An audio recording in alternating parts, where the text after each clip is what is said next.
Now veins veins जो होते हैं वो वेसल्स हैं जो कि डीऑक्सीजनेटेड ब्लड को कैरी करते हैं और पूरे बॉडी पार्ट से फिर हार्ट में पहुंचाते हैं। कहाँ पहुंचाते हैं?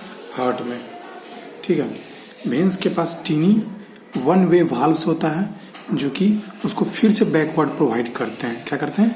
बैकवर्ड प्रोवाइड करते हैं। So blood always flow back to the heart. इसलिए ब्लड जो होता है हार्ट के पास जाता है। किसके पास? हार्ट के पास। और ये बैक टू द हार्ट पहुंचाते हैं वेन्स। और ये डीऑक्सीजनेटेड ब्लड कैरी करते हैं वेन्स। हो गया। हार्ट हार्ट एक मोस्ट सेंसिटिव ऑर्गन है पार्ट बॉडी का। ये मस्कुलर ऑर्गन है जो कि पंप की तरह काम करता है। यह एक क्लोज्ड फिस्ट होता है। इसके पास एक chest cavity, it lies in the chest cavity. Location इनका कहाँ होता है? चेस्ट कैविटी में। लंग्स के बीच में लाई करता है और लोअर पार्ट इनका टिल्टेड लेफ्ट की तरफ रहता है। ठीक है। ह्यूमन हार्ट में 4 चैम्बर होते हैं। ठीक है। Right auricle, right auricle, left ventricle और लेफ्ट ऑरिकल, लेफ्ट वेंट्रिकल। और दोनों चैम्बर में सेप्टम होता है। क्या होता है? Septum. The 2 chamber of each thick walled have a tissue called septum. और each half of the heart is divided into lower upper chamber called auricle. Upper chamber को हम लोग ऑरिकल कहते हैं और नीचे वाले चैम्बर को हम लोग वेंट्रिकल कहते हैं। ऑरिकल्स जो होता है receive blood and pump into the ventricle. Auricle का काम है ब्लड को रिसीव करना और वेंट्रिकल में पहुंचाना। वेंट्रिकल का काम है वह डिफरेंट बॉडी पार्ट में पहुंचाता है। valves in the heart help the blood to flow in one direction only। valve का क्या काम होता है? वह ब्लड को फ्लो करवाता है एक डायरेक्शन में। देखो ये 4 चैम्बर होता है। Right auricle, left auricle, right ventricle, left ventricle. अब इम्प्योर ब्लड, फर्स्ट पॉइंट यहाँ से देखो, impure blood from the body reaches the right auricle. सबसे ब्लड पहले कहाँ आएगा? राइट ऑरिकल में आएगा। राइट ऑरिकल से कहाँ जाएगा? ये राइट वेंट्रिकल में जाएगा। इसमें जाएगा ब्लड। ठीक है। राइट वेंट्रिकल में आने के बाद यह जाएगा लंग्स के पास। कहाँ जाएगा? लंग्स के पास। ये देखो लंग्स के पास गया, ऐसा डायग्राम बनेगा कुछ। राइट ऑरिकल से आया, फिर राइट वेंट्रिकल में गया, राइट वेंट्रिकल से फिर गया लंग्स में, और लंग्स से फिर जाएगा ये लेफ्ट ऑरिकल में। कहाँ जाएगा? लेफ्ट ऑरिकल में। फिर लेफ्ट ऑरिकल से कहाँ आएगा? लेफ्ट वेंट्रिकल में। इसमें नीचे आएगा। फिर ये नीचे आने के बाद ये लेफ्ट वेंट्रिकल से कहाँ जाएगा? पूरे बॉडी पार्ट में। कहाँ जाएगा? पूरे बॉडी पार्ट में। ये देखो पूरे बॉडी पार्ट में जाएगा, पूरे बॉडी में। अभी बताया तुमको। इम्प्योर ब्लड वो सबसे पहले कहाँ आएगा? राइट ऑरिकल में। राइट ऑरिकल से फिर कहाँ जाएगा? राइट वेंट्रिकल में। राइट वेंट्रिकल से कहाँ जाएगा? लंग्स में। लंग्स में। ठीक है। लंग्स से कहाँ जाएगा? वह लेफ्ट ऑरिकल में जाएगा। कहाँ जाएगा? लेफ्ट ऑरिकल में। और फिर लेफ्ट ऑरिकल से कहाँ जाएगा? वह लेफ्ट ऑरिकल से वो कहाँ जाएगा? लेफ्ट वेंट्रिकल में जाएगा। ठीक है। मेन फंक्शन जो होता है हार्ट का, वो पंप पूरे बॉडी पार्ट में। इसलिए हार्ट को हम लोग pump station of the blood कहते हैं। हार्ट 5 लीटर ऑफ ब्लड पर मिनट कैरी करता है। पर मिनट 5 लीटर ऑफ ब्लड को पंप कर देता है। हार्ट बीट, हार्ट बीट जो होता है कुछ नहीं होता है, सिंपली हार्ट बीट जो होता है, हार्ट एक्सक्यूज करता है, सिकुड़ फैलता है, कॉन्टेक्ट करता है, और कहाँ ब्लड पंप करता है? आर्टरी में। Then it relax to the left, let the blood flow into the veins. फिर वो आर्टरी से कहाँ जाएगा? वेन में। और यही कॉन्ट्रैक्शन और रिलैक्सेशन को हम लोग हार्ट बीट कहेंगे। और 70 से 72 बार 1 मिनट में बीट कर देता है वो। ठीक है। ये और एक न्यू बॉर्न हार्ट बीट जो है 140 टाइम पर मिनट करता है। और 3 साल का बच्चा 100 बार हार्ट बीट पर मिनट करता है। डॉक्टर्स स्टेथोस्कोप यूज करते हैं हार्ट बीट को काउंट करने के लिए। स्टेथोस्कोप एक ऐसा डिवाइस है जो कि साउंड ऑफ हार्ट बीट को एम्पलीफाई करता है और उसको हार्ट बीट को चेस्ट के थ्रू वह हियर करता है, सुनता है। हार्ट बीट के 3 पार्ट होते हैं। एक चेस्ट पीस होते हैं,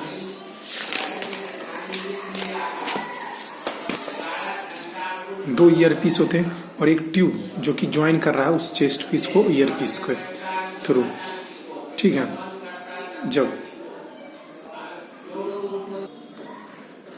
अब देखो पल्स, जब इंडेक्स फिंगर जब पल्स करते हो तो राइट हैंड पे देखते हो लेफ्ट इनर साइड पे। ठीक है। और वहाँ थ्रॉबिंग मूवमेंट जो तुमको दिखता है, यही थ्रॉबिंग मूवमेंट एक जर्क प्रोड्यूस करता है और इसी जर्क को हम लोग पल्स कहते हैं। और it is due to the blood flow into the arteries. इसका मतलब ये हुआ, ये थ्रॉबिंग मूवमेंट जो तुमको दिख रहा है ये आर्टरी के पंप होने से दिख रहा है। In fact when a physician hold your wrist he count the number of jerk. In fact when a physician hold your wrist, जब एक फिजिशियन तुम्हारा रिस्ट को होल्ड करता है तो जर्क कैलकुलेट करता है और वह जर्क 1 मिनट में जितनी बार आया वह उसका हार्ट बीट हो गया। तो अपने हाथ को इस तरह पकड़ के देखना, पता चल जाएगा तुम्हारा हार्ट बीट, पल्स, सारा चीज पल्स माप लोगे। अब एक्सक्रीशन जो होता है, excretion is nothing but the removal of unnecessary harmful products from the body. ठीक है, if these waste products are allowed to accumulate inside the body they are cause harmful to the human being. अगर waste हमारे body के अंदर accumulate होते चले जाएंगे तो ये हमारे बॉडी को क्या करेंगे, हार्म करेंगे। इसीलिए these wastage need to be expelled, इसलिए इस वेस्टेज को हम लोग निकालना है। If they are not expelled they could poison the organisms and the process of, ये अगर इनको नहीं निकाला जाए तो ये जहर बन जाएगा ऑर्गेनिज्म के अंदर। और इसीलिए इस प्रोसेस को जो हम लोग वेस्ट निकाल रहे हैं उस प्रोसेस को हम लोग एक्सक्रीशन कहते हैं। अब एक्सक्रीशन के अंदर ही एनिमल्स के अंदर कैसे होता है, जैसे कुछ एनिमल्स जैसे हाइड्रा, अमीबा, पैरासाइट, स्पॉन्जेज, ये सब जितने वे सब मेटाबॉलिक वेस्ट जो निकालते हैं डिफ्यूजन के थ्रू निकालते हैं सेल मेम्ब्रेन में। इनके लिए कोई स्पेशल ऑर्गन्स नहीं है। ठीक है, हायर एनिमल्स जितने भी होते हैं उनके पास वेस्ट निकालने के लिए बॉडी से क्या रहता है, स्पेशल स्ट्रक्चर रहता है। ठीक है, अब ह्यूमंस के अंदर कैसे निकालते हैं, ह्यूमन बींग्स के अंदर जो मेन एक्सक्रीटरी सब्सटेंस है वह मेटाबॉलिक एक्टिविटी के लिए वह urea, undigested food, human body uses जितने भी ऑर्गन्स यूज करते हैं ह्यूमन बॉडी, जैसे lungs, skin, large intestine, kidney, urinary system, ये सब वेरियस ऑर्गन्स है। ये क्वेश्चन भी है 5वां नंबर। ये एक्सक्रीशन ऑफ कार्बन डाइऑक्साइड जो निकालते हैं वाटर में, for excretion of carbon dioxide water vapour during respiration के समय यह कार्बन डाइऑक्साइड को एक्सक्रीट करते निकालते हैं। स्किन यूरिया, सॉल्ट और एक्सेसिव वाटर को निकालते हैं स्वेट ग्लैंड के थ्रू। लार्ज इंटेस्टाइन जो होते हैं एनस के थ्रू निकालते हैं। किडनी यूरिया, नाइट्रोजन यूरिन के थ्रू निकालते हैं, पेशाब के थ्रू, ये लेट्रिन के थ्रू, ये पसीना स्किन के थ्रू, और ये लंग्स रिस्पायरेशन के थ्रू निकालते हैं। अब जो यूरिनरी सिस्टम वही फिर यूरिन के through, urinary system filter out the waste products collected by the blood from the all over the body and expel it as urine, ये भी यूरिन के ही थ्रू निकालते हैं। अब एक्सक्रीटरी सिस्टम में हम लोग पढ़ेंगे कौन कौन से ऑर्गन्स होते हैं।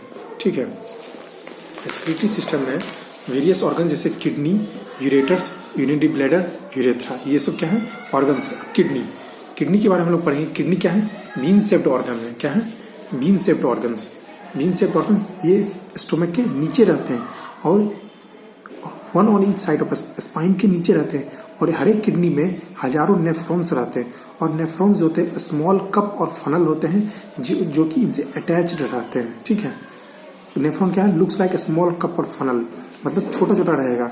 There is a mesh of capillaries in this cup. Mesh of capillaries मतलब कैपिलरी का जाल रहेगा इसके अंदर।